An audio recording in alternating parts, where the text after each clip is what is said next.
आज मी बनवत आहे मसाला चपाती। रोज रोज तेच चपाती खाऊन कंटाळा आला असेल तर बनवा नक्कीच अशी ही चपाती। खूपच टेस्टी बनते। लहान असो या मोठी सर्वजण आवडीने खातात।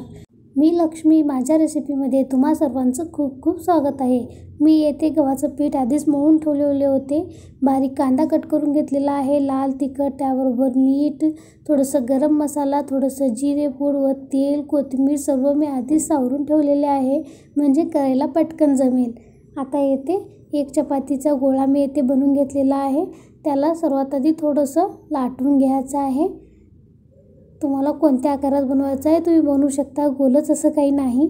आता हे थोडंसं लाटून झालेलं आहे। यावरतीच मी येथे तेल लावून घेत आहे। तेल छानपैकी लावून झाल्यानंतर जे आपण मसाले घेतलेलो आहोत, तसेच लाल तिखट, मीठ व जिरा पूड हे सर्व थोडं थोडं करून यावरती घालून घ्यायचं आहे।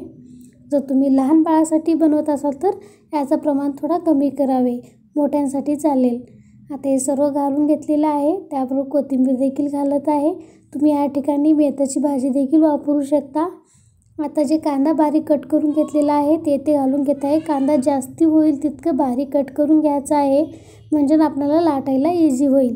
आता मी येथे थोडंसं साईडला कट करून घेऊन याचा रोल बनवत आहे। अशा प्रकारे बनवला तर मस्त पदरं सुटल्यासारखे होईल आणि खायला एकदम मस्त जबरदस्त लागतो हा पराठा। आपण याला पराठा देखील म्हणू शकतो, मसाला चपाती देखील म्हणू शकतो। आता याला राऊंड बनवून घेतलेला आहे। आता येथे आणखीन थोडंसं पीठ घालून याला लाटून घ्यायचं आहे। जास्ती पातळ असं नाही, थोडंसं जाडसरच राहिलं पाहिजे, म्हणजे याची टेस्ट छान लागेल। आता याला लाटून घेऊयात। आणखीन तुम्ही माझ्या व्हिडिओला लाईक केला नसेल तर लाईक करा व माझ्या चॅनलवरती नवीन असाल तर सबस्क्राईब करा। त्याचबरोबर बेल आयकॉनवर देखील क्लिक करा, म्हणजे मी कोणते व्हिडिओ अपलोड करेल त्याचे सर्वात आधी नोटिफिकेशन तुम्हाला मिळेल। आता येथे छानपैकी लाटून झालेली आहे। मी जास्ती पातळ देखील नाही आणि जास्ती डबल देखील लाटलेली नाही, नॉर्मल आहे। आता हे छानपैकी लाटून झालेली आहे। आता आपल्याला याला भाजून घ्यायचं आहे। मी गॅसवर तवा आधीच गरम करायला ठेवला होता, त्यावरती थोडंसं तेल घालून आपल्याला ही जे मसाला चपाती आहे खरपूस असं भाजून घ्यायची आहे।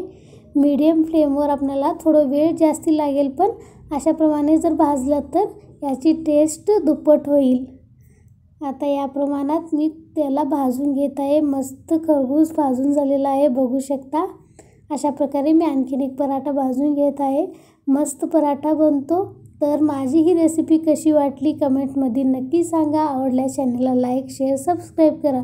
तुम्ही याला टोमॅटो केचपबरोबर देखील खाऊ शकतो, तूप लावून रोल देखील बनवून खाऊ शकतो। तुम्ही देखील करून पहा।